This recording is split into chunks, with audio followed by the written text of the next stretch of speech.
कफन में रहोगा यही दुपट्टा, कफन में रहोगा यही दुपट्टा, बड़े दूर से मई रूठे मस्या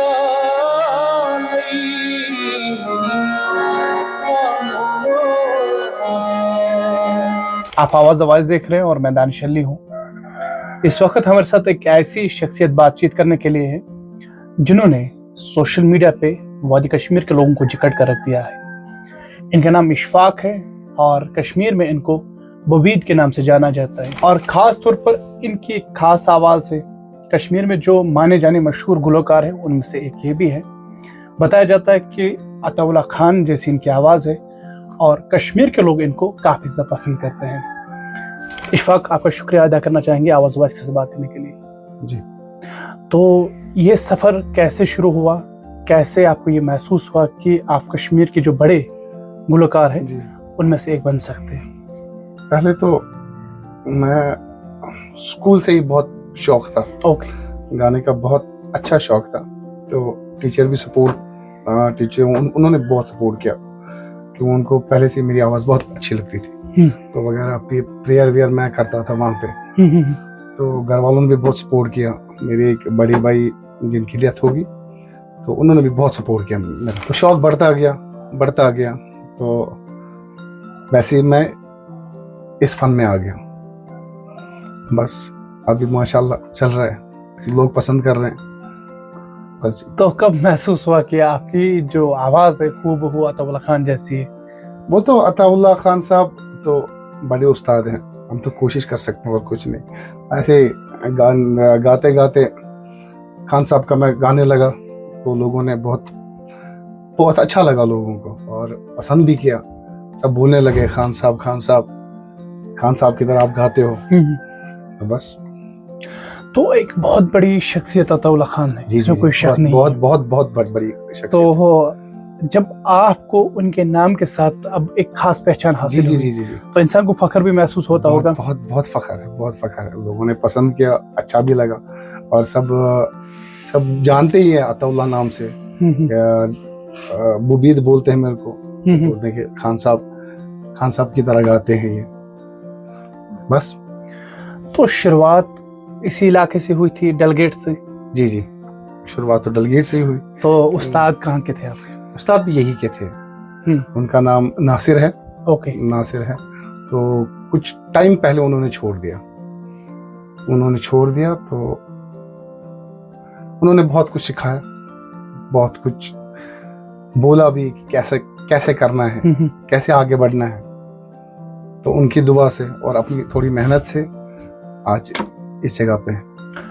अब एक जो गुलकार है जब ये कहीं गाने के लिए जाता है, जी, लोगों को खुश रखना पड़ता है। जी। तो कितना मुश्किल है कि हर एक इंसान का जो आपको कहते हैं ना कि नब्ज देखना पड़े, मिजाज देखना, जी कि ये क्या चाहता है मुझसे। तो इस हवाले से आपसे जानने की कोशिश करेंगे। हमारा एक मसला होता है, जैसे हम किसी फंक्शन पे जाते हैं, प्रोग्राम पे जाते हैं, हजारों किस्म के लोग होते हैं। लड़के होते हैं, छोटी छोटी लड़कियां होती हैं, उनमें से बुजुर्ग भी होते हैं। तो हर किसी का टेस्ट देखना पड़ता है। जो हमारे बुजुर्ग हैं वो ज्यादातर सूफी कलाम सुनते हैं।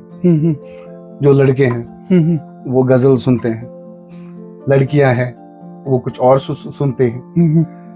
तो इसी हिसाब से हमको चलना पड़ता है, देखना पड़ता है। हमारी कोशिश ये रहती है कि लड़के लड़कियां बुजुर्ग जो भी हैं महफिल में, जो भी है, उनको एंटरटेन करे बस। अच्छा लगना चाहिए सब। अब तक जो ये जर्नी रही है जी, अब जिस तरह से मैंने कहा कि कश्मीर में जो बड़े नाम हैं, जी, बड़े गुलकार हैं, उनमें से अब आप भी एक हैं, आपको भी खास पहचान हासिल हुई है। तो कितनी स्ट्रगल्स का सामना करना पड़ा? बहुत तकलीफ, ऐसा लगता है कि तकलीफ देखिए बहुत यहाँ पहुंचने में बहुत तकलीफें झेलनी पड़ी, बहुत ज्यादा। क्योंकि छोटे घर के बंदे हैं तो उतना सोर्स भी नहीं था, कमाने का कोई जरिया नहीं था। स्कूल में पढ़ता था तो उसके बाद जैसे 10th क्लियर किया तो उसके बाद कमाने भी लगे, यहाँ से फन भी सीखना था। तो बहुत मेहनत करनी पड़ी, घर वालों ने सपोर्ट किया, तो कुछ जरिया बना काम का, काम किया, पैसे जोड़े, तो इक्विपमेंट्स बनाए, फिर ऐसे मेहनत की और माशाल्लाह आज तो आपको पता है। ठीक है, जब मैं यहाँ पे आ रहा था, ये तंग गलिया में देख रहा जी, था, जी, जी। मैं बता रहा था कि जो मेरे साथी है इनको बता रहा था क्या यहीं पे रह रहे इशफाक, कहा यहीं पे रह जी, रहे। जी।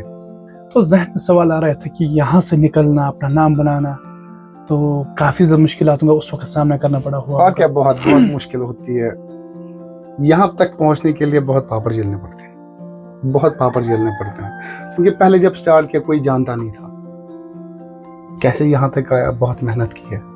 15 साल हो गए आज, तो 15 सालों में कितनी मेहनत की होगी मैंने, ये आप अच्छे से जान सकते हो। और यहाँ तक आने के लिए बहुत मेहनत करनी पड़ती है, अपने उस्तादों की दुआ लेनी होती है और उनके पीछे पढ़ना पड़ता है कि कुछ सिखाओ, कुछ ऐसा कुछ दिखाओ। आज माशाल्लाह चल रहा है। तो फाइनली अगर एक आर्टिस्ट की बात करेंगे कश्मीर में, जी जी। तो इस आर्टिस्ट को किस तरह से देखते हैं आप? आर्टिस्ट की जिंदगी यहाँ पे तो आर्टिस्ट की कदर नहीं है कश्मीर में, जहाँ तक मैंने देखा है। कश्मीर में आर्टिस्ट की कदर नहीं है, जैसी कदर होनी चाहिए। जैसे हम कश्मीर से बाहर जाते हैं, इवेंट किए हैं बहुत, कश्मीर से बाहर मैंने बहुत सारे इवेंट किए, लेकिन जैसा मैंने वहां पे देखा, एक कलाकार गुलकार की रेस्पेक्ट, उनकी कैसे इज्जत करते हैं, अगर वैसी कश्मीर में हो तो बहुत बड़ी बात है, बहुत अच्छी बात है। तो अताउल्लाह खान साहब ने कहीं बेहतरीन गाने गाए, कहीं क्या सभी बेहतरीन गाने, बहुत सभी ऑलमोस्ट पूरी दुनिया में उनको जी, जी, जी। पसंद किया जाता है। तो मतलब कोई ऐसा गाना जो आपके दिल के बहुत करीब हो? जी, कौन सा? बहुत सारे गाने हैं, कोई एक? बहुत सारे। हाँ। मेरी नजर को जनों का पयाम दे साकी, मेरी हयात को लाफा निशान दे साकी, ये रोज रोज का पीना मुझे पसंद नहीं, कभी न होश में आऊं वो जान दे साकी।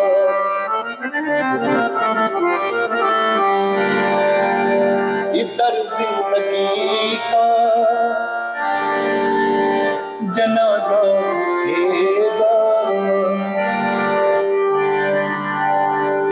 मेरी मौत परियों के जुर्मट में होगी, जनाजा हसीनों के कांधे पे होगा, कांधे पे होगा, कफन मेरा होगा यही का दुपट्टा, कफन मेरा होगा यही का दुपट्टा, बड़े धूम से मैयत उठे, इधर जिंदगी का जनाजा उठेगा, उधर जिंदगी दुल्हन बनेगी। इधर जिंदगी का जनाजा उठेगा। तो पहले ही ऐसा लगता है अंदर से दुखी है। खान साहब भी ऐसे ही गाते थे, तो हम कोशिश करते हैं खान साहब की तरह गाने की। अगर काफी ज्यादा इस दुनिया में सिंगर्स हैं, बहुत सारे हैं, तो खान साहब ही क्यों? पसंद थे, पहले से ही पसंद थे, पहले से सुनते थे खान साहब के। ये नहीं कि मतलब कुछ ऐसा मसला है, कुछ दुख भरी, ऐसा नहीं, उनका गाना बहुत पसंद था पहले से। पर हमें क्यों लगता है कि दुख भरी कहानी है? ऐसा कुछ नहीं, ऐसा कुछ नहीं। खान साहब बहुत अच्छा गाते थे, बहुत अभी भी माशाल्लाह, अभी भी बहुत अच्छा गाते हैं। हम तो बस उनकी नकल करते हैं। आज वो उनका एक सॉन्ग मैंने मेरे अपने YouTube की पेज पे है, उनको बहुत पसंद किया उस वीडियो। जैसे मैं फोक गाता हूँ, ठीक है, मैं फोक गाता हूँ, अगर मैं वहां जाऊं दूरदर्शन में, मेरी वहां पे एंट्री ही नहीं होगी पहली बार। तो इस वजह से फोक दिन ब दिन कम हो रहा है और खत्म हो जाएगा। खत्म हो जाएगा, फोक खत्म हो जाएगा। तो मैं आर्टिस्ट हूँ फोक का, तो जब इसमें कोई प्लेटफॉर्म नहीं है तो मैं क्या करूं फिर? मेरे को तो लास्ट में बंद करना है ना इसको।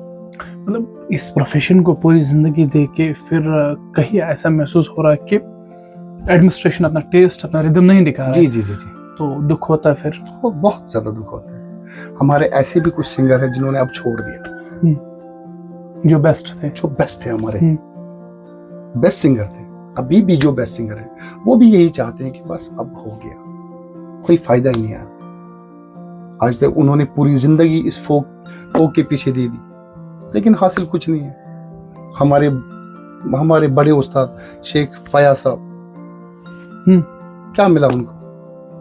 फोक उन्होंने लाया, उन्होंने जिंदा रखा फोक।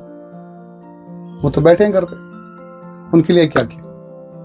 एडमिनिस्ट्रेशन से क्या कहना चाहते हैं? बस इसके लिए भी, हमारे लिए भी कुछ करे, कोई ऐसा प्लेटफॉर्म बनाए जिसमें हमारे फोक वाले सिंगर हैं उनके लिए भी कुछ जरिया बन जाए। बस और कुछ नहीं कहना है। इशफाक, शुक्रिया आवाज वॉइस के साथ बात करने के लिए। Thank you very much. Thank you sir.